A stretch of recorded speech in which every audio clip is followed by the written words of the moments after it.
So it sounds like Mike's been doing a good job here. He called me a few weeks ago, and he's like, need somebody to fill in on one of my classes. Do you want to do it? I said, absolutely not. But I said, what do you need? And he said, well, it'll be the last class.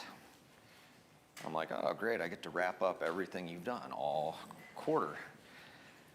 And then I opened up my ESV study Bible, and I said, okay, what does it say, you know? And it starts off by saying, well, after about 9:13, the book is somewhat loosely organized. Perfect. But we'll see if I can make some sense of it. I would appreciate any input. If I ask a stupid question, I'm probably looking for a stupid answer. Jesus is a good answer, you know. All right. Do we have anything to mention before we have a prayer?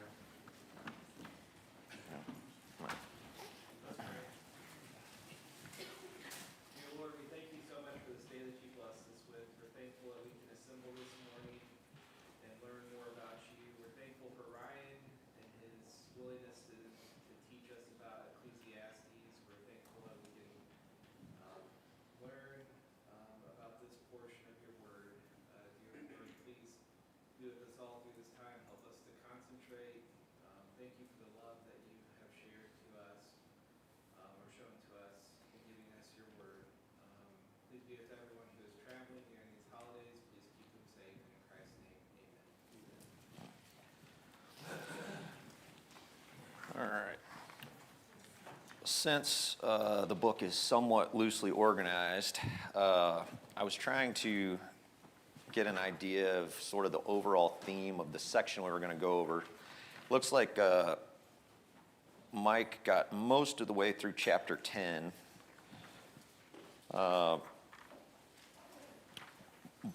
I think the heading of what a lot of this is that we're going to go over is in 9 and verse 11.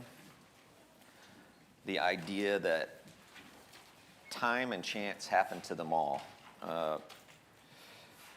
We're gonna explore kind of an idea of God is in control. We don't know the reason he does things. We don't know how things happen.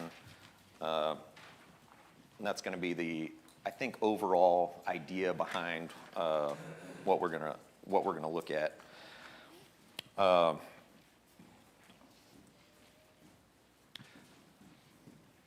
So I guess in 10, starting in verse 9, goes over. Mike's kind of gone over this, so we can go a little bit quicker through it. But if somebody will read verse 9 and 10, please, of chapter 10. He who quarries stones is hurt by them, and he who splits logs is endangered by them. If the iron is blunt and one does not sharpen the edge, he must use more strength. But wisdom helps one to succeed. All right, so Mike kind of went over this before, but I'm trying to, again, kind of give us an overall organization because it does get a little confusing as we go on. So what's the advantage of wisdom? Mine says it gives success. Right, okay, so it gives you an advantage. So in verse 11 it says, if the snake bites before it's charmed, then there is no advantage for the charmer. That really took me off guard. I had to look at it for a long time. Does anybody have any ideas what that might be in relation to, since we're just talking about, somebody's going about and doing work and things happen to them. But with a little wisdom, things go a little bit better, right? And then it goes into this, if the snake bites before it's charmed, like what What does that mean? Does anybody have any ideas? I think I would start back in verse 8, because in verse 8, it's like a flow. Sometimes bad actions end in bad results. And then in verses 9 and 10, what you did, sometimes good actions end in bad results. Right. But then the answer to your question, I think, in verse 11 is, you're better off figuring it out sooner than later. Right. So, and that one would the charm be wisdom? Is he using wisdom to charm the snake? As you know, does that make sense at all to anybody?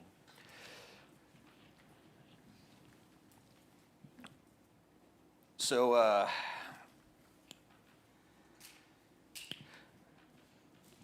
after it talks about wisdom being an advantage, then it goes into speech, and I think that's where Mike kind of left off.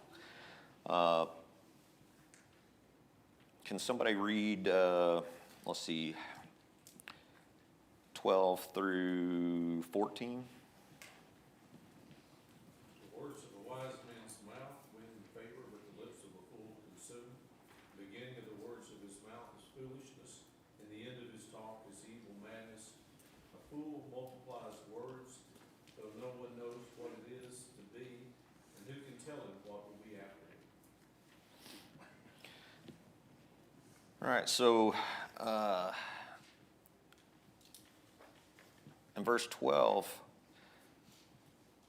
mine says, the words from the mouth of a wise man are gracious, but the lips of a fool consume him. I was thinking about that class that Ryan gave on grace. Do you guys remember kind of like that pattern of grace? You know, it's a reciprocal relationship. You give grace and then receive grace. So it's a mutually beneficial kind of situation. So that's what I thought of when I thought, you know, if I'm in a situation and I'm talking to someone and I choose my words wisely, it's a benefit to the person I'm talking to. And then it's also a benefit to me, because if I give intelligent conversation, I'm much more likely to receive an intelligent response. But on the contrast, the lips of a fool consume him, you know, so you get off down a tangent and start speaking unintelligently, and that's the kind of thing you're going to pull out of all your conversations. The end of it is evil madness. And then in 14, it's talking about the fool will multiply words. The more you talk, the more you keep going. The more lost I get off my notes, the more I'm going to start rambling, right? So, all right. So, let's see. We'll go into verse, how about verse 16 and 17? Will somebody read that? Woe to you, O land, whose king is a lad, and whose princess feast in the morning. Blessed are you, O land, whose king is of nobility, and whose princes eat at the appropriate time, for strength and not for drunkenness. So what are we looking at here? What's the idea? The idea is that as good rulers go, if you have a good ruler, hopefully that'll be an influence on the nation. And, Sure. And nation's blessed that has good rulers. Poor rulers who set a bad example, usually the nation follows that. We see that over and over again in the New Testament with both Judah and Israel. I think Ryan has said, so I'm not kind of saying anything new, but it doesn't seem like a nation is ever able to do better than their king does. It seems like the king sets the high water mark, and unfortunately, the nations never, as a whole, I mean, I'm sure there's exceptions, but as a whole, the nations never do much better than that high water mark that the king sets. If you have a king like Ahaz, you know, who sets the bar really low, the rest of the nation is not going to be able to surpass that. Yeah, that's the benchmark everybody looks at, right?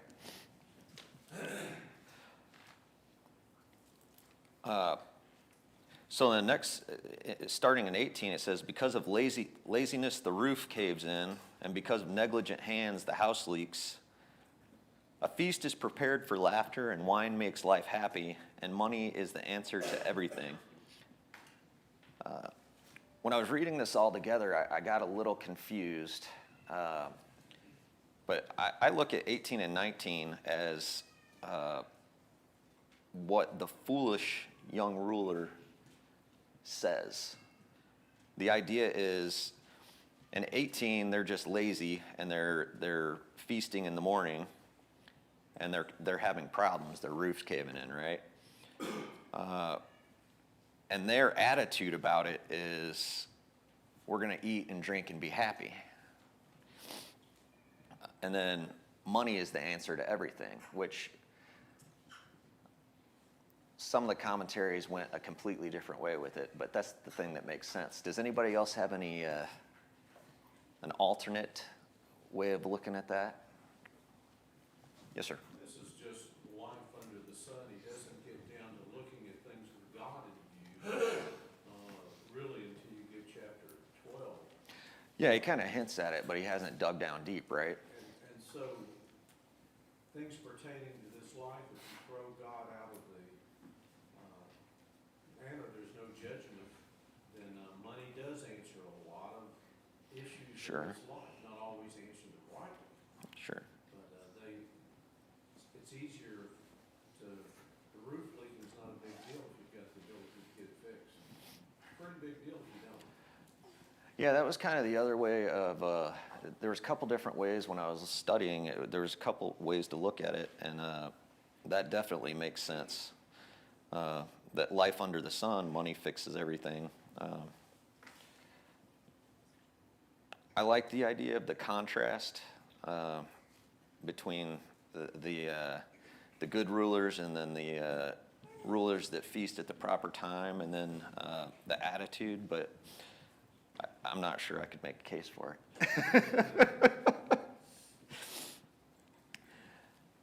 All right, and then this the last verse here, in verse 20 of chapter 10. Will somebody read that for me?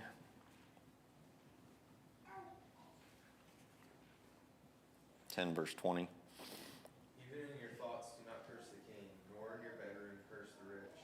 For a bird of the air will carry your voice, or some winged creature tell the matter. So where did that verse come from?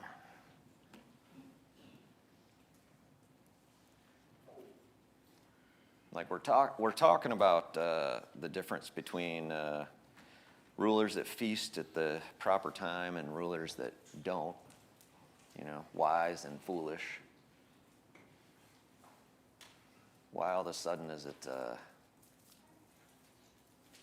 talking about don't curse the king? So, he's already, looking back and trying to find the verse, we've already covered where the preacher tells us that we should be obeying the rulers, but don't join him in an evil deed. And so, which is very practical advice. And I think the same applies today, that you know, we go to Romans the 13th chapter, we're supposed to obey the folks that are in authority. But that doesn't mean to the extent that we join them in doing the evil. God's, you know, should I obey God or should I obey man? Peter asks in Acts, the 4th or 5th chapter, I believe. But the same would apply today. And this is just a riff on that same thought, Ryan, that I appreciate it. when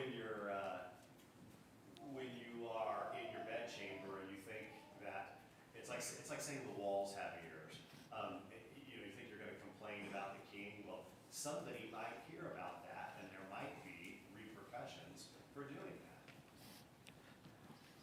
Yeah, so like we had mentioned just a minute ago, a lot of this is life under the sun. You know, it's the main point. He's giving us little hints, little jabs of, you know, we're not just under the sun, but if we did, and then he'll talk about life under the sun. I'm of a mind to say that starting about verse 9, he starts making a transition with a stronger idea. He doesn't come out quite and say it, but when I say don't curse the king even in your own thoughts, I think a lot of this is referring back to this idea of in chapter 9, where was it chapter 9? Where is he talking about?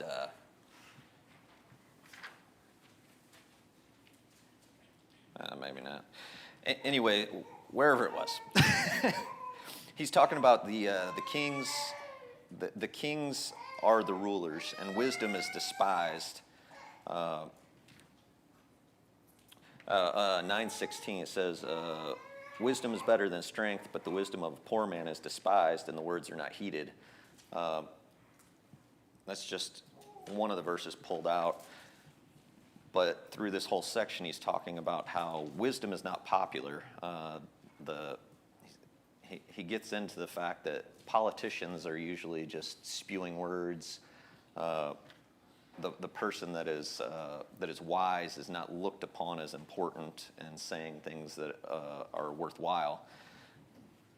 So that's their world. That's the earthly world, the world without wisdom. So if you curse the king, those are the people that have power. It's their domain. Why are you gonna cause problems for yourself trying to impose wisdom on people that don't appreciate it? Took a long time to make that point. You guys can work that out later. Yes, sir. Whenever we're going through Proverbs like this, I never know if this is me taking the things that I say to my kids and reading it into the text, or if it's really in the text. You might just finish this point and say, no, that's not right. Hey, let's go, man. But I see a lot of 18 through 20 in our own home, and what you say to your kids. There's three things here. In verse 18, you have to work to survive. You have to work. Everybody has to work. Mm. And then in verse 19, you need money. I mean, we're all going to say the same thing about money's not everything. But you have to have some money. And we do this with young couples especially, right? It's like, but we're in love. Okay, but love doesn't buy groceries. Right? You got to have some money, everybody. You got to work. You got to have some money. And then verse 20 is connected in watch your mouth around people with power, or you're not going to have work or money. And I think about not just young people. I think about people complaining about the man and their boss and all of that. And it's like, that's where your work and money comes from. Yeah, when you tell off the boss, it's not really causing him a problem, it's causing you a problem. All right.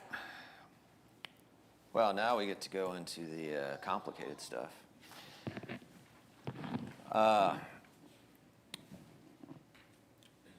Let's go ahead and read. We'll go chapter 11, and if somebody will read the first 4 verses, please. 11, 1 through 4. Cast your bread upon the waters, where you will find it after many days. Give a portion to 7, or even to 8, for you know not what disaster may happen on earth. If the clouds are full of rain, they empty themselves on the earth. And if the tree falls to the south or to the north, in the place where the tree falls, there it will lie. He who observes the wind will not sow, and he who regards the clouds will not reap. All right, so does anybody want to have a stab at what casting your bread on the surface of the water means? Yeah, man. Well, I looked at several different things, but back when we did some stuff with financial peace one of the things that we looked at was a proverb to say, if you are going to do things with your money, make sure you spread it out over different type investments. But that could apply to many different things. How you invest your time, how you invest your own energy. Like if you put things all into one thing in particular, that's pretty risky. Much how if you put things all into, Microsoft, I guess that would have been great. But depending on what that thing you're investing in, you have to be really careful about that sort of thing. So I know that that's one of the interpretations you see throughout. Yeah, I mean, a lot of the different commentaries went a lot of different ways. Some of them were talking about financial diversification. Some of them were talking about it might be a reference to charity. You pass it out to different people.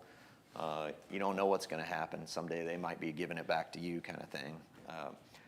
I don't know that you have to narrow it down. I think it was kind of said in a way that it goes along with a little bit later down in the chapter, kind of like just don't put all your eggs in the basket. You don't know what's going to happen. Be nice to people. Just do things right. When I look at Ecclesiastes, I feel like some of it is direct sayings. It's like, it's smart to do this, or it's not smart to do this. And then I feel like he kind of goes into some poetry and gives you like a feeling about how you're supposed to feel about it. And when he's talking about casting your bread upon the waters, give a portion to 7 or 8, that seems like very poetic language. I think he's trying to give you an overall concept as more of a specific direction. So I think it could probably cover a few different things. Yes, sir. But I think there's something, I think sometimes we look for symbolism where there isn't any, and it's just practical advice, similar to Solomon in Proverbs 4, giving advice that is very practical. He's done that in Ecclesiastes. He's contrasted the wicked and the foolish with the wise. I think in this case, there is some symbolism in the bread and the water. Bread maybe representing something that was important or something that would have value or significance. The water, maybe something that's you can't control, something that's uncertain. You throw your bread across many seas, you don't know where it's going to turn out. Right. Yeah. And so there's certainly practical application here, I think, with Jay's point about, there's great financial wisdom in this. There's great wisdom maybe with regard to how you pursue your professional pursuits or spend your time. But acting out in faith and in charity and in generosity, I think, is what he's trying to say. Having that type of heart, you don't know where it's going to end up, but there's a good chance that at some point it may repay you. You don't know what the source might be. The water can take it anywhere. And you may not see that immediate return, but you will get something in return at some point in time. And I think that's part of what's being said here. Yeah. So I think you articulated that better than I could. All of that, that's one of the reasons I put this whole thing under that heading out of like 9/11. The time and chance happened to them all. And then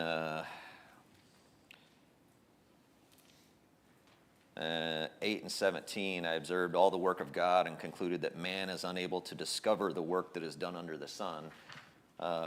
Through chapter 11, he's got a lot of stuff going on where it's like, you don't know where it's what's going to happen and how things are going to happen. God's kind of in control.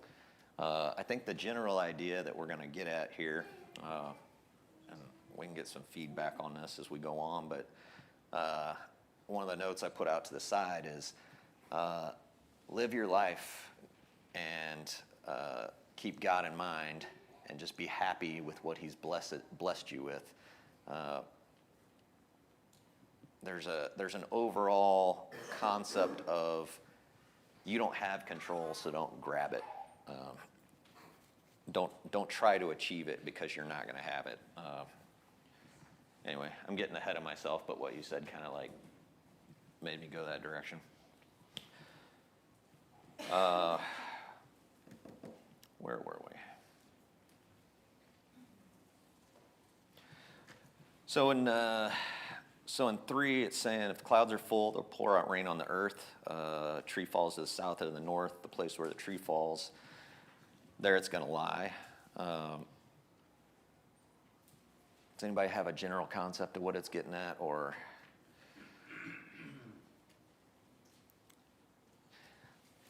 I was kind of thinking, these are natural things that happen. You don't know when they're going to happen. You don't know when the rain's going to happen. You don't know when a tree's going to fall over. And then so the point he makes in 4 is, if you're watching the wind, you're not going to sow. If you're watching the clouds, you're not going to reap, because you're always going to be like, oh, I don't know, I'm unsure. Maybe I should go this way. Maybe I should go that way. He's like, God's in control. Just do the best you can. It says in verse 5, just as you don't know the path of the wind or how bones develop in the womb of a pregnant woman, so you don't know the work of God who makes everything. He's saying, you got to do your best. You're not always going to get that Microsoft stock. Sometimes it'll be Enron. That's for the older people.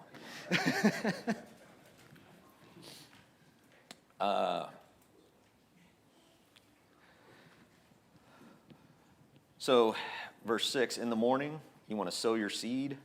In the evening, don't let your hand rest, because you don't know which one will succeed, whether one or the other, or if both of them will be equally good.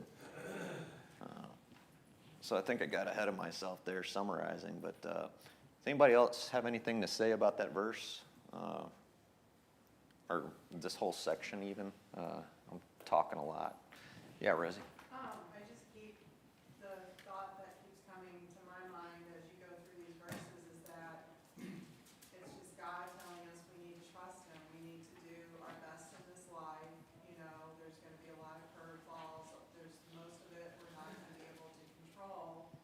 But what we can control is ourselves and how we react to it. And we need to do that in such a way that glorifies God. Right. And like we were talking about before, he hasn't really come out and just all the way said, he's mostly still just under the sun kind of ideas. But the reason I feel like he's changing his direction is because of all these things. You can't not think about God anymore. You can't think just under the sun at this point.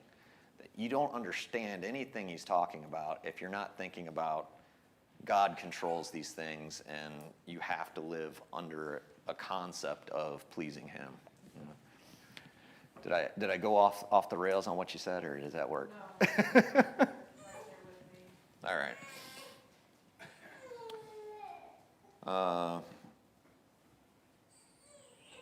All right. How about verse 7 and 8? Can somebody read that? Light is sweet and is pleasant to the eyes to see the sun. So if a person lives many years, let him rejoice in them all.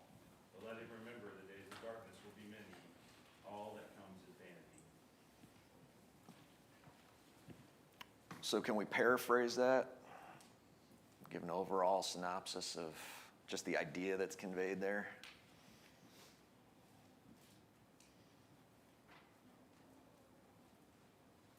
I think throughout really this last section, right, life isn't always black and white. There's always not the right decision or the wrong decision. We live in a world of gray, and so if you wait till everything is perfect, you won't do anything. And just kind of the recognition that, hey, there's going to be good days, there's going to be bad days. Yeah. Yeah, and then, because things are gray, you don't necessarily know you don't have the wisdom to know what God's doing in the world, so you're not going to make the best financial choice every time, or, what have you. So sometimes things are going to be light, and then sometimes things are going to be dark. And then it says at the end, all is vanity, or when I'm reading Ecclesiastes, I like, instead of using the word vanity or futile, I like to use vapor. And I missed a few classes, so I'm not sure what Mike went over as far as that. But from what my study Bible tells me, because I don't know Hebrew, that word could also be translated as vapor. And to me, the idea of a vapor, it's not that it's completely inconsequential. I mean, you watch a kid, and they're breathing outside, and they're like, "Oh, look, I can see my breath," and it causes them joy, and it's something to talk about, and they like it, but then it's gone, right?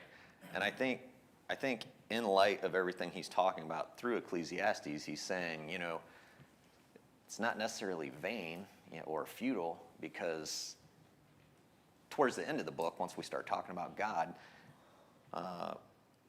it's not futile, because what you do matters, whether or not you're pleasing God or something, but it's a vapor. It's so quick that all of these bad things that happen, the darkness in verse 8, you don't really got to worry about it, because in the scheme of things, it's a vapor. It's futility because it's so small, but futility is not the word I like to. It doesn't stick in my mind the way vapor does. Anybody have any idea what I'm talking about? I think it's striving after the wind, right? Right. It's something that you can't actually ever fully achieve. Okay? And I think in the context of this chapter, he's telling us there are things that you aren't able to control. You can't control whether it's going to rain or be sunny and dry. You can't control whether the tree falls and where it lands. Right? We can't necessarily control whether or not we have good days or bad days in this life. We just know that we will have some of both. Mm-hmm. And I think that it kind of goes back to the sister's point over here. You're doing the best you can, trusting the Lord with what you have, and trying to make the right decisions regardless of the circumstances. That really is, I think, the best that you can do in this context of life under the sun, which Solomon's talking about. I think he's gravitating our thoughts towards something higher, and he's reminding us of something beyond what's on this earth. But I think in the context of living under the sun, all of us are going to experience things differently, but in a general sense, we're all going to experience the same thing. Yeah. So I mean, that's the running theme is, different things will happen to us, but we all have the same end, right? Yeah. There's other thought there too. Yeah. It's philosophy of life in verse 8 and 9. All of us have things that happen to us in life, but we can either choose to rejoice in life itself, even though there's going to be some problems, or we can be negative about life. Right. For the Christian, the rejoicing ultimately comes that we're going to be with God. But even in this life, I knew a man named Joe White years ago who did everything he shouldn't do as far as health-wise.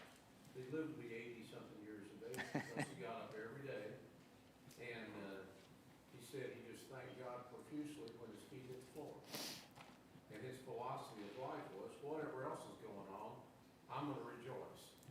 And it's a good influence. All these years later, I still think about Joe White. Yeah, it's definitely practical wisdom.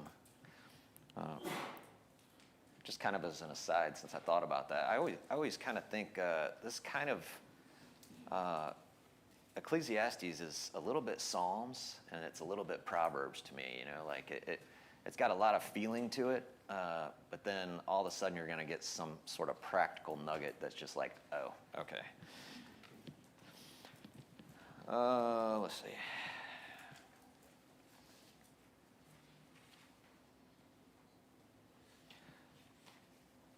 So I think we talked about it already, but can somebody read 9 and 10 for me?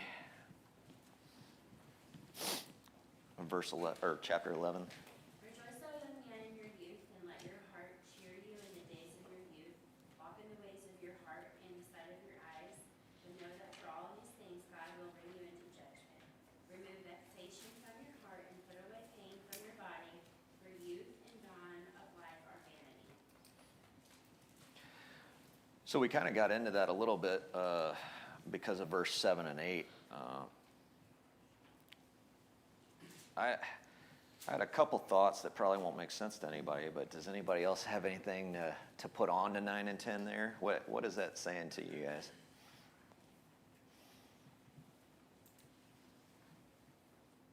Anybody read it? I hear, have fun and enjoy life, but not too much. Yeah. I mean, that's actually very much what I put down. Ryan said, have fun and enjoy life, but not too much. After reading through a lot of this, I got the concept that,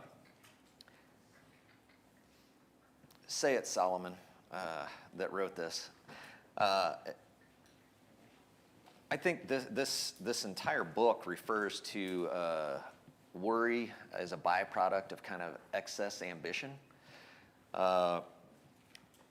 Like Solomon was a really driven kind of guy, and he's constantly saying, I set my mind to do this. And it's like, it's drinking and drugs and partying.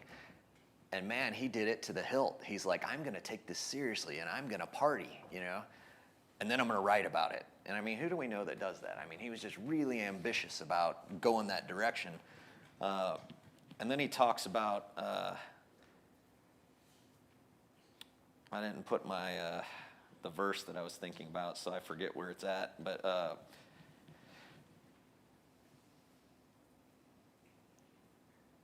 in this section, he's talking about, like, you're young, just do what you want to do, but remember you're going to be judged for it. But remove the sorrow from your heart, put away the pain from your flesh. Like, don't hurt yourself, Maybe somebody can think that the verse about being overly wise in the previous couple chapters, does anybody remember that part? No. All right. I didn't write it down, so you guys just miss out on that point. Remove sorrow from your heart, put away pain from your flesh. Youth and prime of life are fleeting. That statement's going to get more important because now we're going to go into chapter 12. And talks about all the joys of getting old.